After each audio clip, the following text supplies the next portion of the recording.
I made a video on Echoes of Wisdom when I saw its first trailer.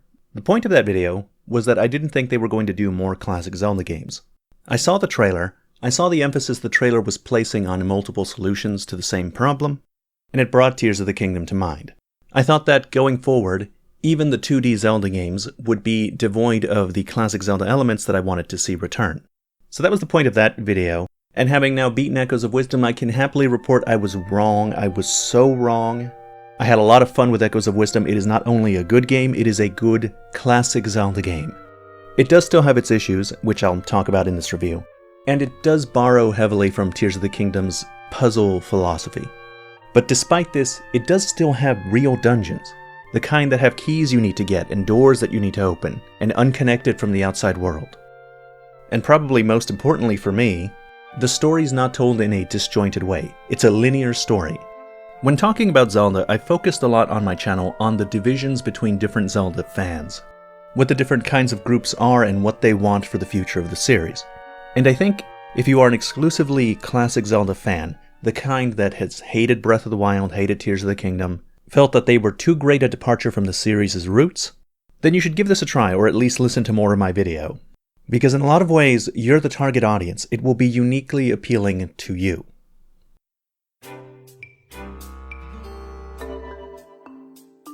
The structure of Echoes of Wisdom is similar to that of A Link Between Worlds. After you complete the first dungeon, you are given a great deal of freedom. You're told to do 2 other dungeons, but those dungeons can be done in any order. However, the story will not progress until you beat those 2 dungeons, and you can't go do other dungeons until those 2 are completed. In this way, the story manages to keep its linearity, while also leaving you relatively free to explore what you want. Since there are no shrines, heart pieces can be rewards for quests, they can be environmental puzzles in the overworld, they can be in caves, you can purchase them in town shops, they can also be rewards for doing well in the various minigames. Rewards for doing side quests and exploring in Echoes of Wisdom feel pretty good. There is a lot of junk, like you'll often get either rupees or ingredients for smoothies, but there's also a lot of good stuff to be found. I've already listed the heart pieces, but there are also accessories that you can equip that give you various useful effects, like you can swim faster, climb faster, not sink into the sand, take less damage. And you can use those rupees to purchase additional slots so that you can equip more accessories at a time. There are also might crystals you can collect. These power up your sword fighter form, either making your sword or various items do more damage, or extending the duration in which you can stay in that form. And another interesting reward is the echoes. Anytime you defeat a new enemy, you can get their echo and summon them into battle. So sometimes exploring out-of-the-way locations has the reward that those locations have, but also you may not have seen that echo, which is itself a new thing to play with. Also, exploring caves can be fun because they function like mini-dungeons. They're not big and extensive enough to require maps, but they do have puzzles and some of them can be surprisingly lengthy. The overworld also has a couple of optional dungeons you can do, complete with its own optional boss. So overall, exploration and the rewards for exploration feel pretty good. But one thing I like about it is that you don't really have to do it all at once. You can go exploring to various different sections, but there are benefits to waiting. One of those benefits is that the main story will take you close to all of those locations anyway. So for example, one of the first dungeons you have to go to is located in the Gerudo Desert. Before you can enter the dungeon, you'll have to do a quest line that will take you to various places in the desert anyway, which gives you the excuse to explore the town and surrounding environment organically. Another reason to not explore everywhere all at once is that many places won't have their side quests activated until you get to a certain part in the story. For example, the Dampé side quest lets you make automatons, and he requires you to bring him certain echoes as inspiration. However, at first his shop won't be open, and will remain closed until you go a little deeper into the main quest. Now the actual quest lines that you have to do before entering the dungeon will have you interacting with the people that inhabit that area, be it the Gerudo, the Zora, the Dekus, and each one will have a storyline explaining why you can't get to the dungeon at first. You help each of these people to try and get access to the dungeon. Usually your help comes in the form of closing rifts. And while you're doing this, you'll also be helping the main quest individuals get through other personal problems. The trailers for the game showed off the Zora tribe leaders not getting along, and all of the different areas will be facing some problem or other like that. These introductory quests into the dungeons are fine, They do their job and they do it well. They introduce you to the characters of the location. And again, I appreciate that it gives me the opportunity to go to various different places inside the biome, which allows me to do most of my exploration while I'm doing the main quest. I wouldn't say that any of the stories that are told in these little quests stood out to me, but that goes both ways, both positively and negatively. There isn't anything about them that I think is bad.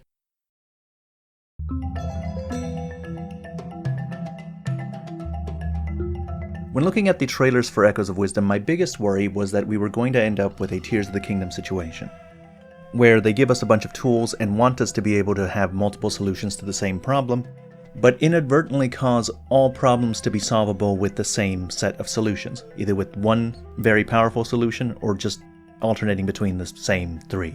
This homogenizes the gameplay because people will take the path of least resistance. If the same solution or set of solutions continues to work over and over, then people won't experiment with whatever new toys they have available unless those toys are clearly even better and able to solve even more problems with less effort. Sadly, the same issue is present in Echoes of Wisdom. You get some very powerful echoes early on in the game. Any height-based puzzle ceases to exist as long as you have the Crawl Tulla, because it can climb infinitely in any direction and you can reverse bind to go up along with it. For anything else, the water block is extremely powerful. It's not just an easy way to gain height. You can also stick one water block next to another to cross gaps, and if you're using them while sticking them to walls, their range is pretty much infinite. How do we gain height? That's right, we use the water block. How do we cross gaps? That's right, we can use the water block. Now here's the thing, even though I do think this is the same problem that Tears of the Kingdom had, it's actually not as bad here. Because the kinds of things you can circumvent through clever use of water blocks or other powerful echoes is limited. Like, you still have to go through the dungeon, and that dungeon has rooms, and those rooms will have keys, and you need the keys. You're still going to have to open doors, and you're going to have to find the boss key and use the boss key to open the boss door. And even though the water block is strong, much of the time, something like the water block was the intended way anyway to deal with the puzzle. There's a lot of ways to gain height and elevation, and there's a lot of ways to cross gaps. So it's rare that it's unintended, it's just kind of easy. I think it's a big difference from something like Tears of the Kingdom, where you can, circumvent the entirety of the fire dungeon by building a flying contraption and going to the exact location of each of the switches. And ways to circumvent either the entire dungeon or individual puzzles are not as readily apparent. If I'm being completely honest, I don't think that the puzzles in Echoes of Wisdom are very good. I think that they're among the lower quality of 2D Zelda puzzles. They're a little too easy, and they're made much easier by your large repertoire of echoes. But I feel very willing to overlook that in this case, because just its nature as a 2D Zelda game, and the fact that the dungeons and dungeon rooms are enclosed spaces separated from the outside world, by default makes them more restrictive. The dungeons will still have their own gimmick, and that gimmick is most easily solved with a echo that you got in the dungeon or near the dungeon. For example, in the fire dungeon you'll make good use of echoes that float in lava. In dungeons that are very dark, you'll want to use a monster echo that brightens up the room. And in an area that has sand covering the way, you'll want to use an echo that can blow that sand away. In this way, these environmental obstacles in dungeons kind of function like classic Zelda dungeon items. Because these echoes are often found in or near the dungeon, they're useful or even necessary for clearing some of the dungeon puzzles. And I'm fairly certain that the dungeons are designed around their use. Which means that in practice they work similarly to a hookshot or other dungeon item. I also like the dungeons because they have a nice atmosphere. They have good visuals, they have good music playing in the background, and not the subtle Breath of the Wild music either. That music was designed to be sparse, to be heard over a long period of time, and to let you focus on the beauty of the ambient sounds. The music in Echoes of Wisdom is melodious, it stands out. More akin to classic Zelda games in nature.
The dungeons have a good atmosphere, and that lets you stay immersed and have fun while navigating the various rooms, solving puzzles, checking your map to see which areas you haven't been to, or even if you found yourself stuck. And so I don't mind that many of the puzzles were easy, the dungeons were still very enjoyable. Though I admit this might be a bias on my part. This is the first time we've seen classic Zelda dungeons since A Link Between Worlds 11 years ago. And I think it's very possible that my delight at them returning to a more classic formula has artificially lowered my standards for dungeons and made me very willing to take what I can get.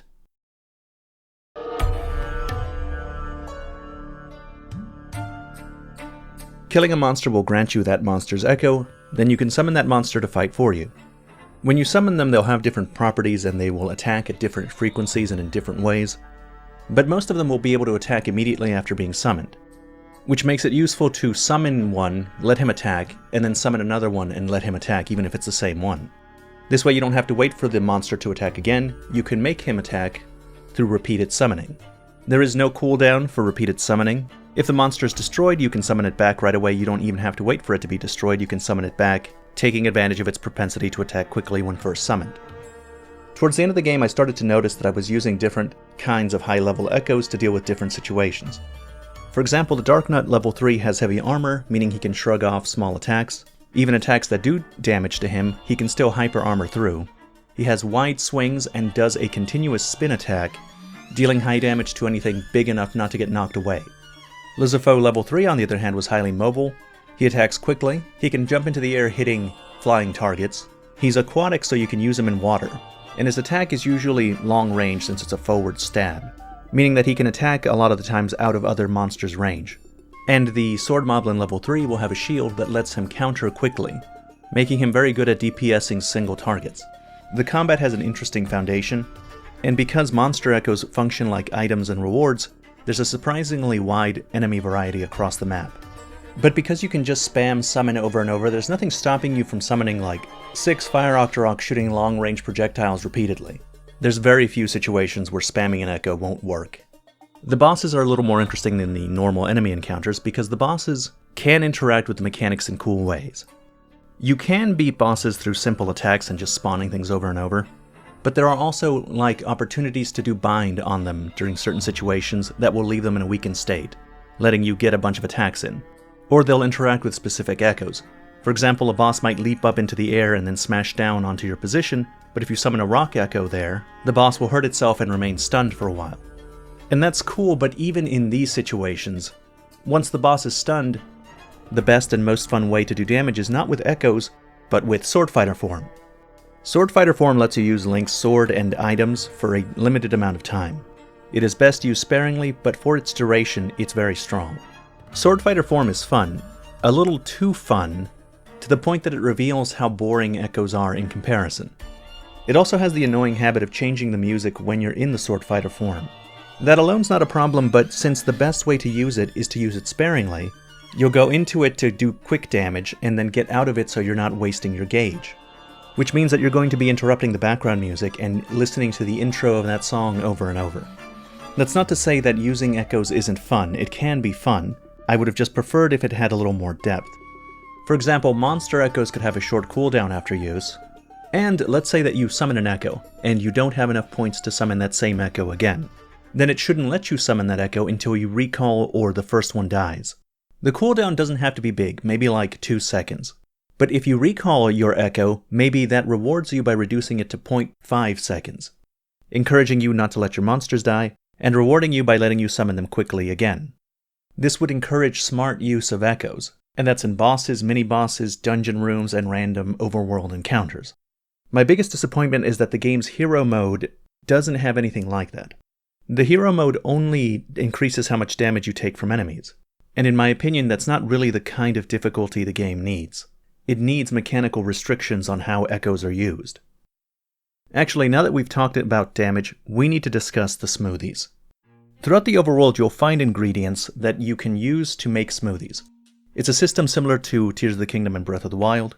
The smoothies can heal, they can restore your sword fighter form gauge, and they have a variety of other effects like fireproof or lightning proof, making you glow so you can see in the dark, or reducing the amount of damage that you take. My issue with the smoothies is that you can't make more than one smoothie at a time. You can't make 2 different smoothies, and you can't make multiples of the same smoothie. Even once you have the recipe for it, you have to make each one individually, one at a time. You can skip the cutscene, but that only moves you forward so much. Filling up on smoothies is still going to be a 3-minute affair of just clicking confirmation over and over. It's astounding that this is still a thing, and no improvement was made between Tears of the Kingdom and this. And the same goes for the Echo Selection UI. It's identical to Tears of the Kingdom's item selection when fusing arrows, and it suffers from the exact same problems. You can sort them in various ways, but you still can't favorite them. So selecting your echoes is still going to have you scrolling through your big list. And if you need something specific that you haven't seen in a while, you're just going to have to open up your menu and look through it that way. Towards the end of the game, when I had a lot of echoes, I found myself spending more time on the menu when I'm looking for a specific thing. It's not a long time, but it could take like 20 seconds if you miss it the first time through. And this bad UI makes an interesting problem, because the better a dungeon is, the more different kinds of echoes it gets you to use. If I'm in a situation where I'm using a bunch of different echoes that I haven't used in a while, that's a good thing for me. That means I like the dungeon more. But it also means I have to interact with this terrible UI, which makes me like my experience less. I really hope that they left it like this just for expediency's sake. And in their new Zelda games going forward, in their new mainline 3D Zelda games, they stop and then it stops on everything. They have to know that this menu and sorting system sucks.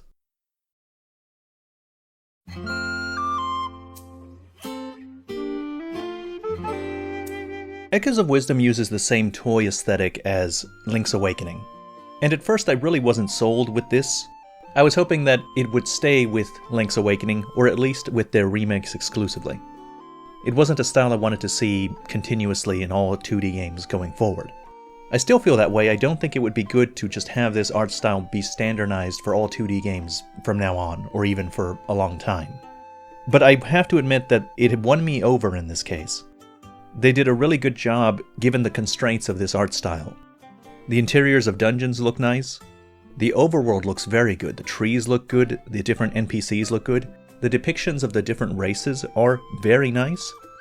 The Deku Scrubs specifically are my favorite. The business scrub looks exactly like he should be. He captured the essence of a business scrub using this toy aesthetic. But they all look fantastic. The Zoras, the Gorons, it's great. And the art style pairs really nicely with the new music, which is very much like the old music before Breath of the Wild. The first time that I heard the new field theme that has motifs from the old Zelda games and Zelda's Lullaby specifically, I found that pretty moving. Put me in exactly the right headspace to engage with this new game.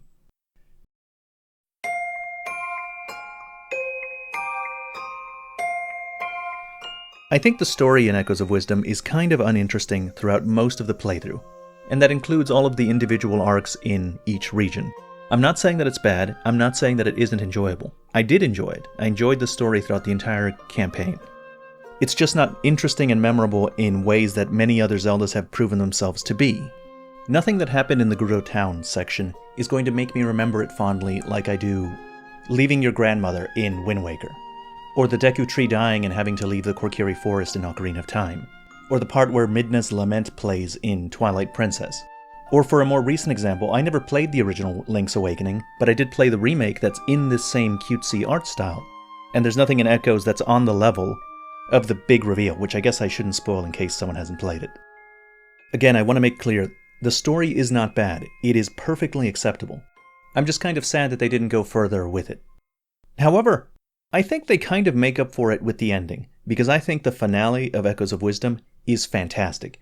Everything involving the lead up to the ending, the final area, the final boss, and the ending itself, I think is of amazing quality. Standing on the same tier with among my favorite Zelda games. It is a foundational reason for why I like the game as much as I do. So that was the spoiler-free version of my thoughts on the story. If you haven't beaten the game yet, I recommend not listening to the next part of this video and just ending it here, because I will be talking in detail exactly what's in the ending that I like about it so much. The spoilers begin from this point forward.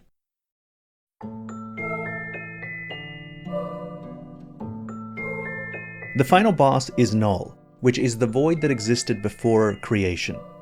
The three golden goddesses, Ferore, Din, and Nehru, through the act of creation, sealed him away beneath the land and the skies. Null continuously makes rifts because he wants everything to return to the void. And so the goddesses make tries that seal the rifts that Null creates. About halfway through the game you defeat Ganon, and you realize that he was an echo and not the primary antagonist. This makes Null the most primordial of all villains that we've ever had. I'm really happy to see that he seems unrelated to Ganon, Demise, or anything else, and his primary motivation is not to conquer but to destroy and bring everything back to the nothingness that it was. Null, it is revealed, is trying to get his hands on something that they call the Prime Energy. So you go to 3 places connected to the goddesses, seal the rifts created there, and you get to directly talk to them as they give you sanction to get the Prime Energy. Speaking to the goddesses directly has not ever been a thing. At best, we've only ever been able to talk to Hylia. My impression of how the goddesses worked was that they kind of left. They made the Triforce, they left it to Hylia to guard, and for humans to use. And then they left being more distant deities. However, it might make sense that you're talking to them in this case because you're playing as Zelda, whereas in every other game you've been playing as Link. As priestess, your connection to the goddesses might be more direct.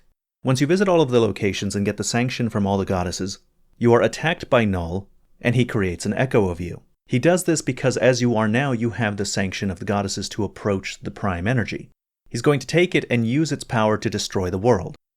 The Echo of Zelda fools the Great Deku Tree and is able to approach the Prime Energy, which is revealed to be the Triforce. Do you know how happy I was to see the Triforce after so long? The goddesses are back. The Triforce is back. And it gets better. As I'm looking at this cutscene, I think to myself, that Echo shouldn't be able to get the Triforce. Because if you don't possess a balance of power, wisdom, and courage that the Triforce represents, then the Triforce is supposed to shatter, leaving you with only the part you believe in the most. So if Echo Zelda touches the Triforce, she should get the power Triforce, and the other two should go to Link and Zelda. And then that's exactly what happens. Old lore was taken into account, respected, and presented back to you accurately in a modern game. The Echo of Zelda, having a piece of the Triforce, goes to get Link's piece. You catch up with her, engage in a boss battle, and she runs away. You free Link, and prepare to go to the final area to face Null. To do that, you need to give Link back his sword, and the rest of his equipment, meaning you'll no longer be able to go into sword fighter form.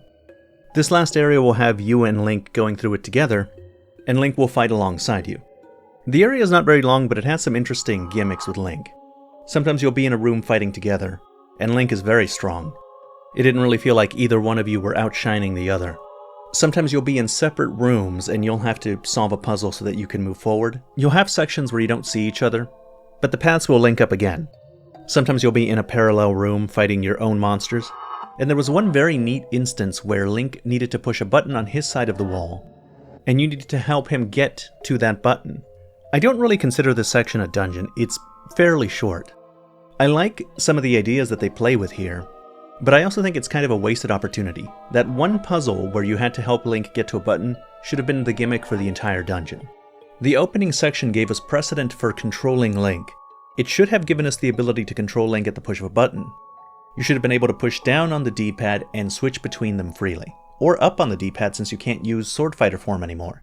You could have had a longer section of parallel rooms where Link and Zelda are helping each other. You switch between them to get to different parts of the puzzles, and in this way Link and Zelda help each other proceed down the dungeon.